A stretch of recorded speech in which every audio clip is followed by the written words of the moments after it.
पूतना बुढ़ापे में पूतना मौसी चल पड़ी लाला को मारवे की ताई। और यहाँ ब्रज में सारा उत्सव चल रहा है, लोग सोना लेके जा रहे हैं। छोरा के उत्सव में बाबा सोना लुटा रहे हैं, चांदी लुटा रहे हैं, गैया लुटा रहे हैं, बछियां लुटा रहे हैं, जमीन जायदाद तो लुटा रहे हैं। कछु ब्रजवासियन ने कहो बाबा मोको तेरो सोना चांदी हीरा मोती ना चाहिए, एक बार नेक छोरा की दर्शन तो कराए दे।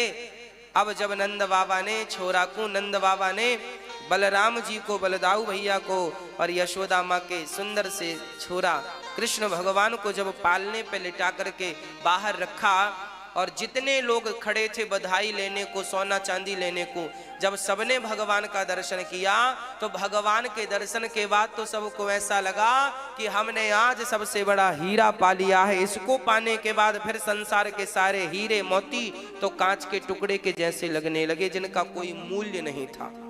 अरे भगवान के सामने संसार की किस वस्तु का क्या मूल्य है, आप ही बताएं। संसार का मूल्य उनके लिए अधिक है जो भगवान का मूल्य नहीं समझते।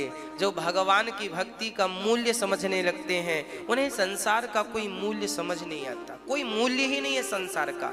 हम किसका मूल्य लगाएं बताओ, किसका मूल्य लगाएं? देखिए ये जो बातें हम कर रहे हैं ना, ये भगत जगत के लोगों के लिए है, जो भक्ति के जगत में प्रवेश कर रहे हैं। दो प्रकार का संसार होता है, एक बाह्य संसार, एक आध्यात्म संसार। अभी आप लोग बाहर के संसार में हो, जहां पत्नी है, पत्नी पति है, जहां सुंदर सी पत्नी है, सुंदर सा पति है, सुंदर से स्त्री है, सुंदर से पुरुष हैं, सुंदर से बच्चे हैं, सुंदर पैसा है, दुकान है, कोठी है, बंगला है। ये बाहर का संसार है। यहाँ ये सब चीजें अच्छी लगती हैं। देखो तो कितनी बढ़िया दुकान है, देखो कितना बढ़िया मकान है, देखो कितनी बढ़िया गाड़ी है, देखो कितनी बढ़िया पत्नी है, देखो कितनी बढ़िया पति है।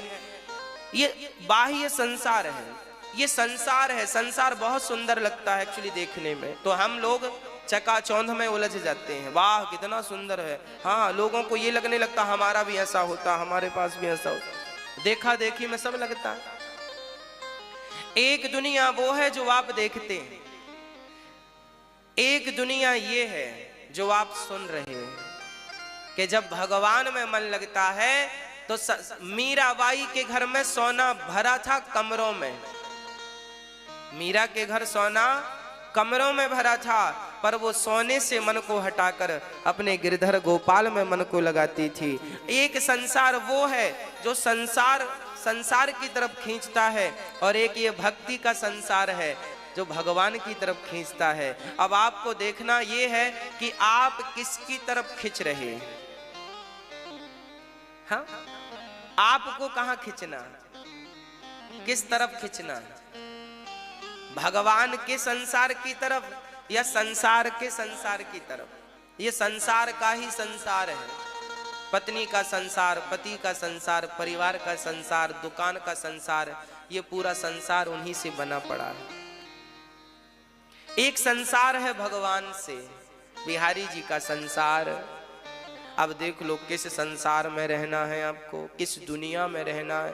एक पत्नी की दुनिया है, परिवार की दुनिया है, एक बिहारी जी की दुनिया है, भक्ति की दुनिया है, कथा की दुनिया है। आपको किस दुनिया में रहना है, सेवा की दुनिया है, कहाँ रहना है वो आप निश्चित कर लीजिए, डिसाइड कर लीजिए।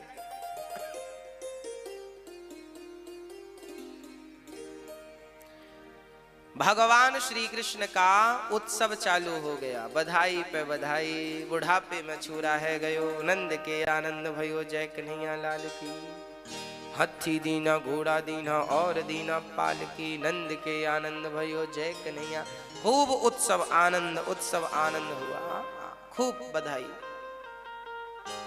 तब तक पूतना मौसी का आगमन हो गया। पूतना लोक बालघनी राक्षसी रुधिरासना, जिघांसयापहरये स्तनं दत्वापसद्गतिं। पूतना, पूतना, पूतना कौन है?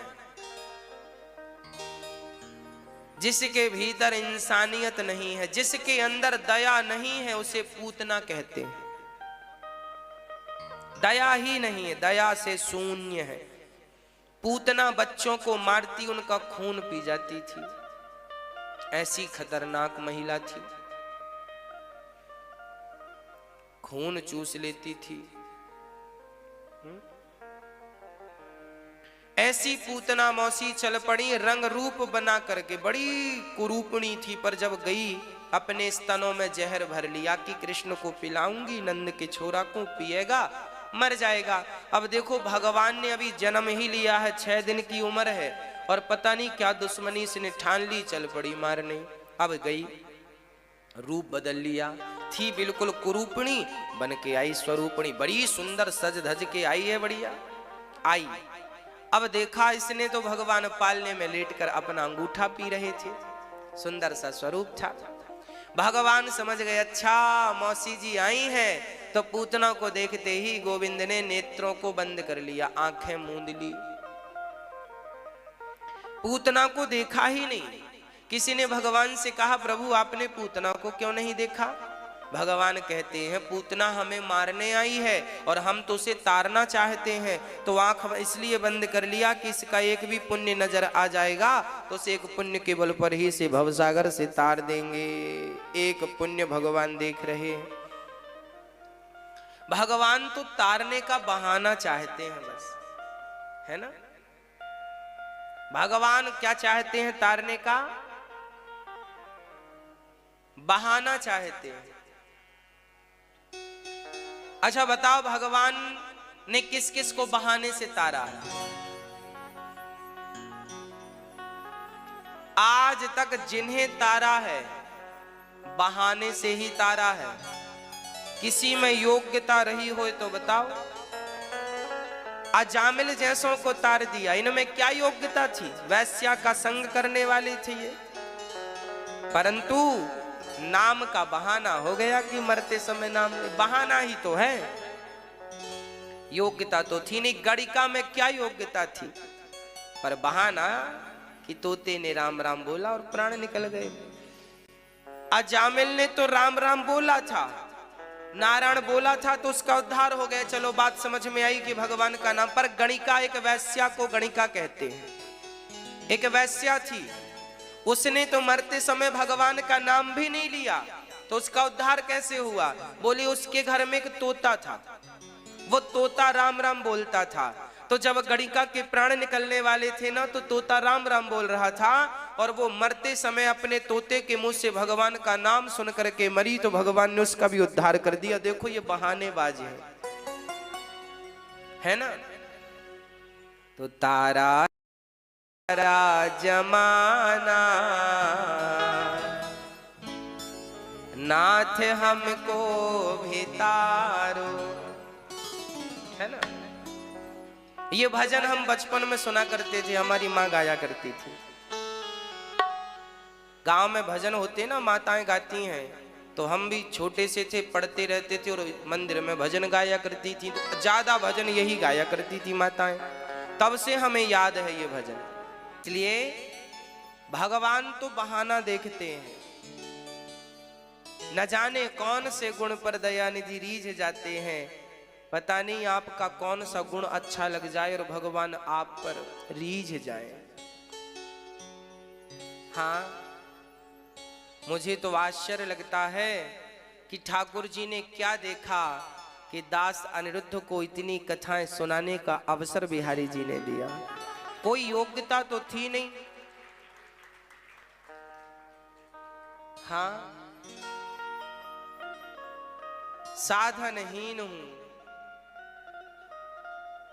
मौसम कुटिल कौन खल कामी, सारे दोष अवगुण भरे हैं, फिर भी बिहारी जी की कृपा है। इसलिए कहते हैं कि भगवान को पाने के लिए केवल प्रेम हो तो आप कैसे भी हैं, अजामिल जैसे भी हैं तो चलेगा। हाँ, पिंगला जैसे भी हैं तो चलेगा, पिंगला एक वैश्या थी, चलेगा। आप औरों की तो क्या कहें, जटायु में कौन से गुण थे, जात का पक्षी था। हाथी में कौन से गुण थे, गजेंद्र को तारा की नहीं। इंसानों की तो छोड़ दो, पक्षी और पशुओं को भी तारता।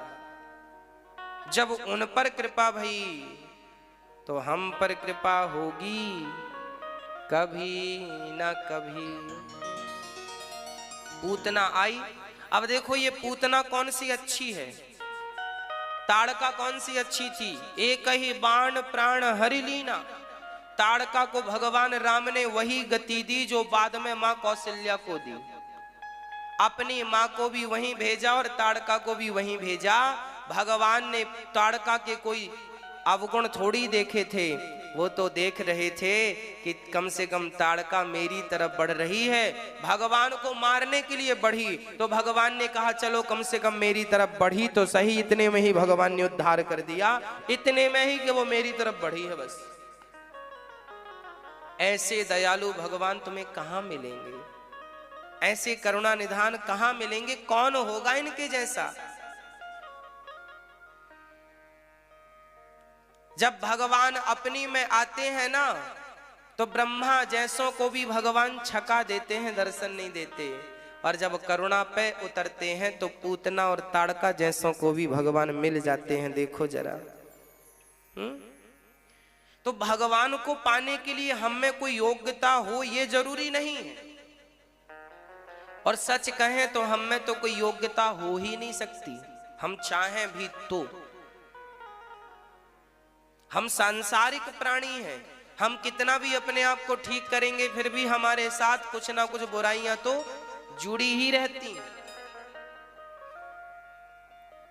आप घर को कितना भी साफ करो, आप 20 बार झाड़ू लगाओ फिर भी 21 बार लगाओगे तो थोड़ा ही सही कचरा निकलेगा जरूर, हाँ या ना।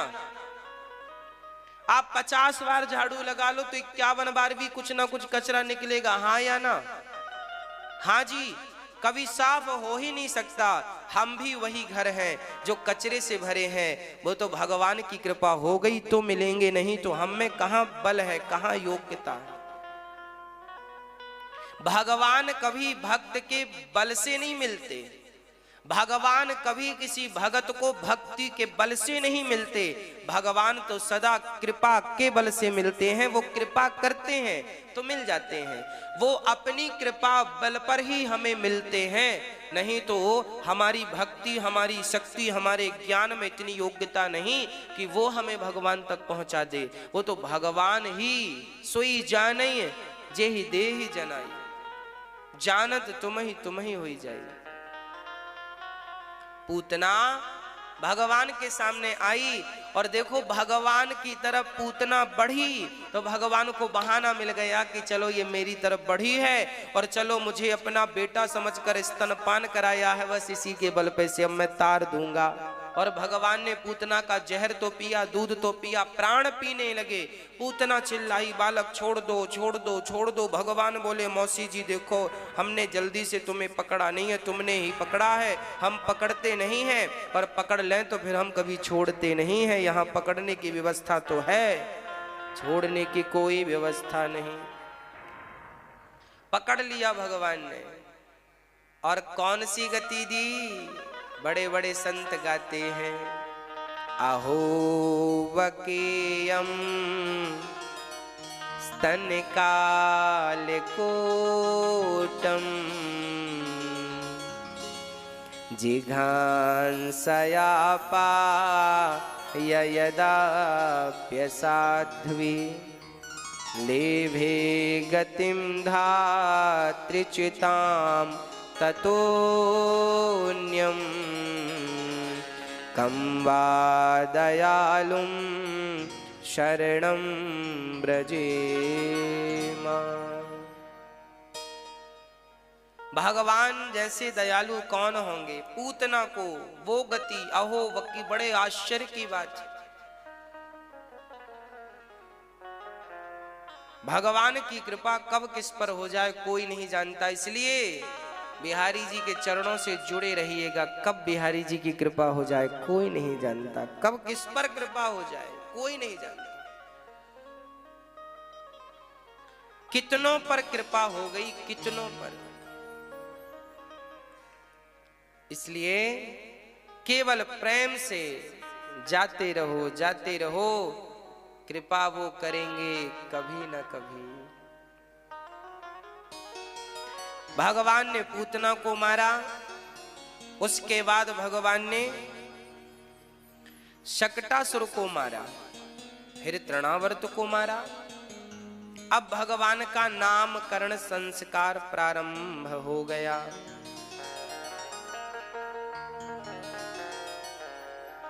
भगवान के देखिए, हमारे सनातन धर्म में 16 संस्कारों की विधा रही है। संस्कार जरूरी हैं।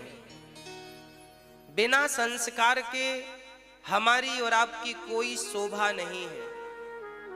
याद रखियो मेरी माँ, रंग रूप से इंसान की शोभा नहीं होती। इंसान की शोभा तो उसके गुणों से होती है, संस्कारों से होती है। हाँ, सुंदर तो बहुत लोग होते हैं, बहुत सुंदर सुंदर भी लोग मिल जाएंगे आपको, पर सुंदर लोगों में गुण ना हो तो उनकी सुंदरता किस काम की। इसलिए व्यक्ति की कीमत उसके स्वरूप से नहीं है, व्यक्ति की कीमत उसके स्वभाव से। स्वरूप से कीमत नहीं होती, स्वभाव से कीमत होती है, संस्कारों से और विचारों से कीमत होती है। इसलिए आपका स्वरूप कैसा है मायने नहीं रखता, आप गोरे हैं कि काले हैं। माता शबरी बिल्कुल काली थी, हनुमान जी बंदर जैसे हैं, बंदर ही तो है। हनुमान जी कौन सुंदर है भाई? हनुमान जी सुंदर हैं क्या? बंदर जैसी आकृति है, बंदर ही है, फिर भी राम ने गले से लगाया कि नहीं? भगवान ये थोड़ी कहते हैं कि तुम हमारे पास सज धज के आया करो। भगवान ये थोड़ी कहते हैं कि हम सुंदर लोगों को ही मिलेंगे। अरे भगवान तो ये कहते हैं कि तुम्हारे हृदय में यदि प्रेम है तो तुम बंदर ही क्यों ना हो, मैं तुम्हें हृदय से लगाने को तैयार हूं। बस प्रेम राम ही, केवल प्रेम प्यारा। रूप और रंग का भूखा तो आज का इंसान है। सांसारिक लोग जो होते हैं ना, ये रूप और रंग के भूखे होते हैं।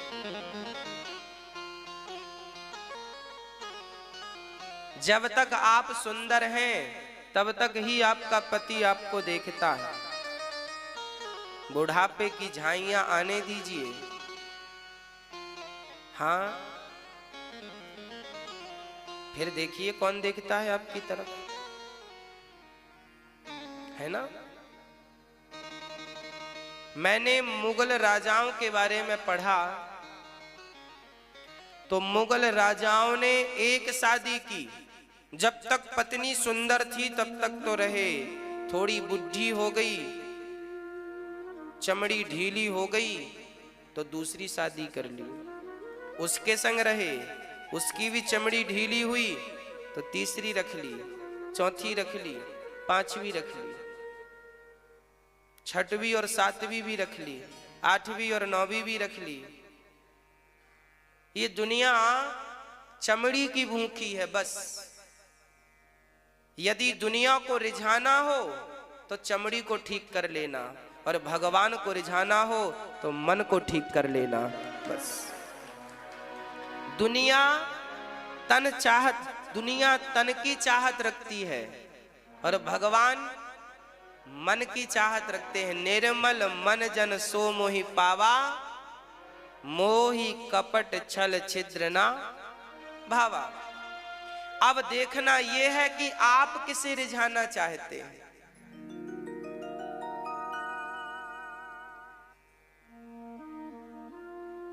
बुढ़ापे में शरीर जर्जर हो जाता है, कौन देखता है बूढ़ों की तरफ।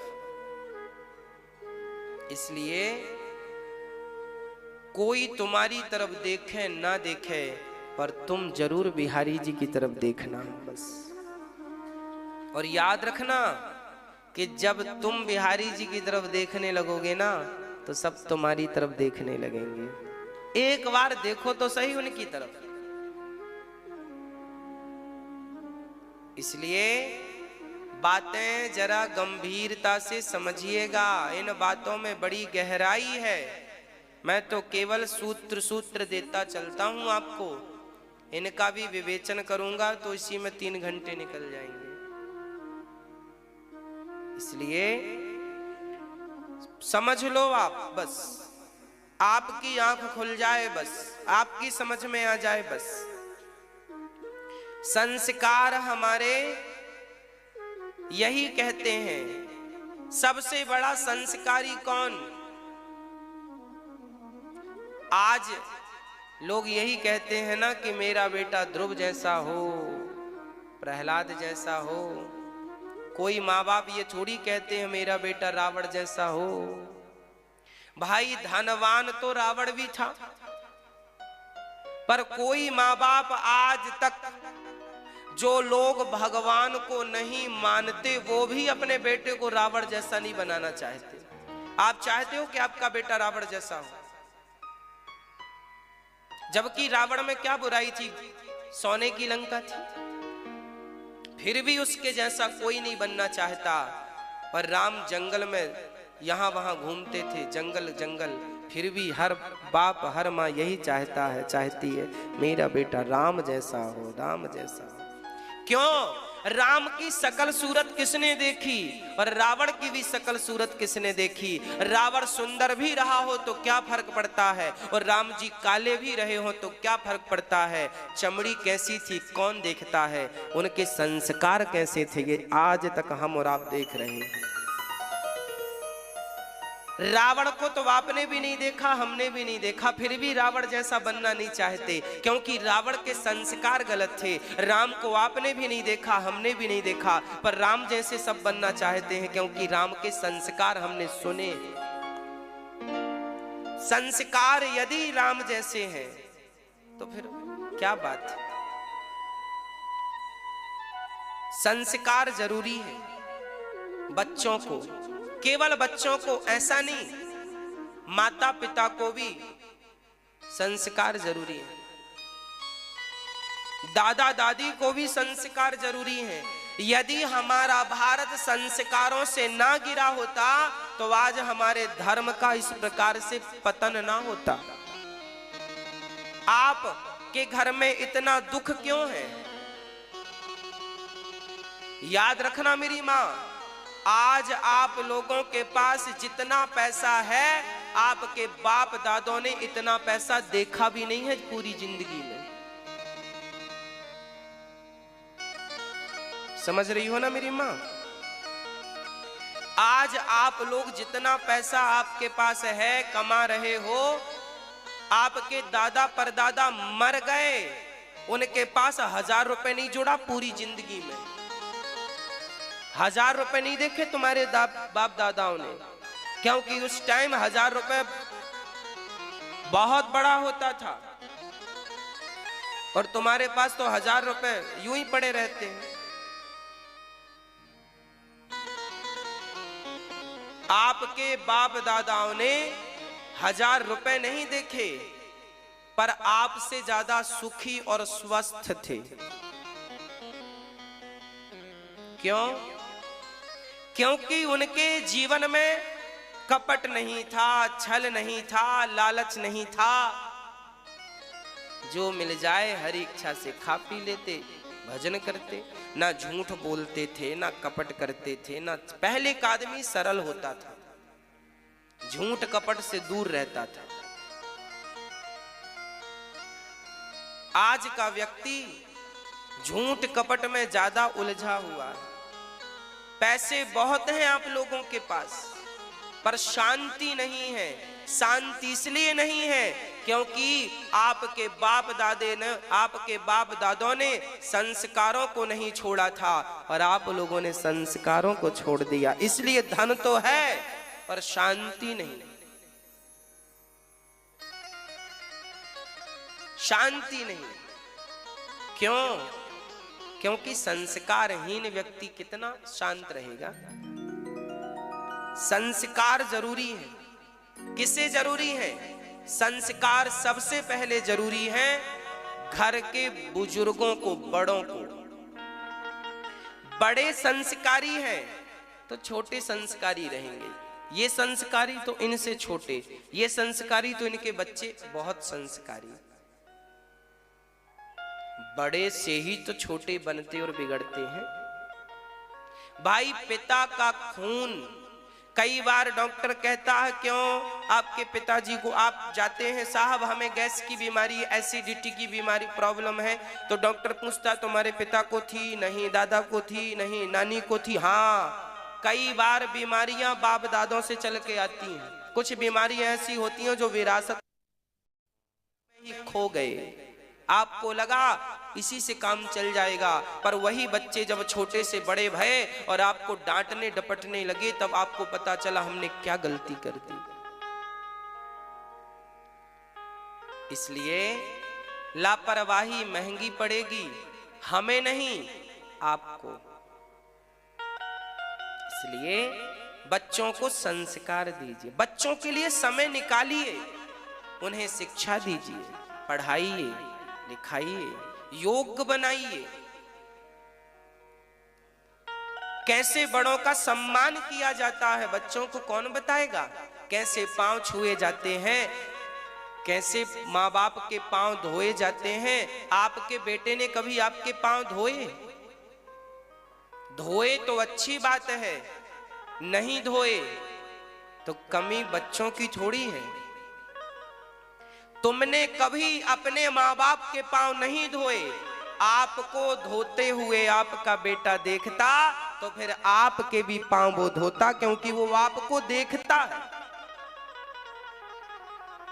आप धोते अपने माँ बाप के पांव, जब आप धोते तो स्वाभाविक सी बात है कि वो भी धोता। जब आपने ही नहीं धोए माँ बाप के पांव तो फिर वो कैसे धोता? वो कैसे धुलेगा साहब? सीखा ही नहीं। गलती उसकी नहीं है, गलती आपकी है। आपने सिखाया ही कब उसे? समय ही नहीं था आपके पास अपने माँ बाप के पांव धुलने का। अब आपको बताएं, जब ये दास अनिरुद्ध अपने माँ के पांव धोता है ना, आप टीवी के माध्यम से जब देखते हैं तो आजकल बहुत सारे बच्चों ने अपनी माँ के पांव धुलने शुरू कर दिए हैं। देख करके देखिए, ये परिवर्तन है। ये वो माएं हैं जिन्होंने हमें जन्म नहीं दिया, परंतु फिर भी माँ तो माँ है और माँ की सेवा भगवान की सेवा जैसी है। इन्होंने हमें जन्म नहीं दिया तो क्या हुआ? अपनी वाणी से बेटा कह के बुलाया तो है। यदि वाणी से बेटा कह दिया तो बस बन गया मैं बेटा, और जब बेटा बना हूं तो फिर कर्तव्यों का पालन तो मुझे करना ही है। तो मां भगवान से कम नहीं होती। इसलिए आप अपने माँ बाप के पांव धोते तो आपके बच्चे भी निश्चित आपके पांव धुलते। और कोई बात नहीं, अभी देखकर आप धुल लीजिए। माँ खुश तो भगवान खुश, माँ दुखी तो भगवान कैसे खुश होंगे? इसलिए समय निकाल कर माँ की सेवा किया करो।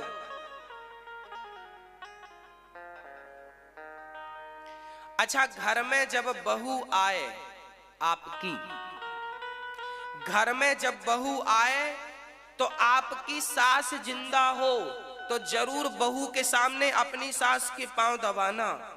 जब आपकी बहू आपको अपनी सास के पांव दबाते देखेगी तो फिर वो क्या कहेगी?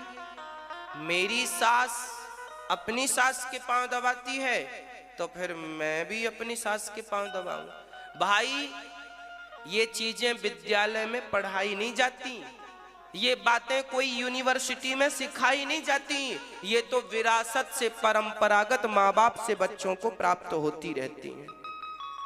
पर आज के माँ बाप ने ही लिंक तोड़ दी।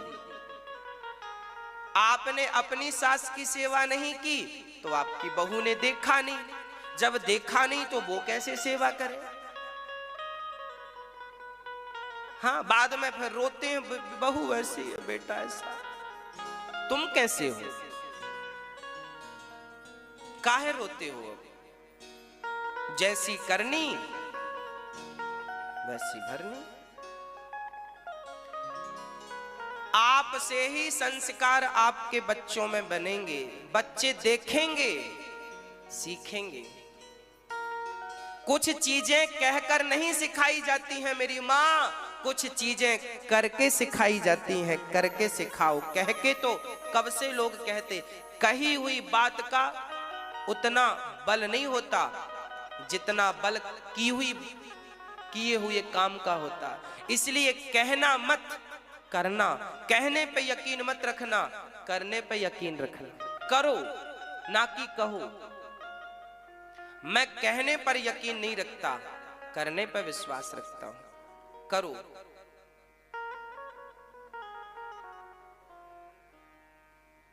भगवान ने 16 संस्कार में से एक संस्कार आज नामकरण संस्कार गर्गाचार्य जी ने कराया।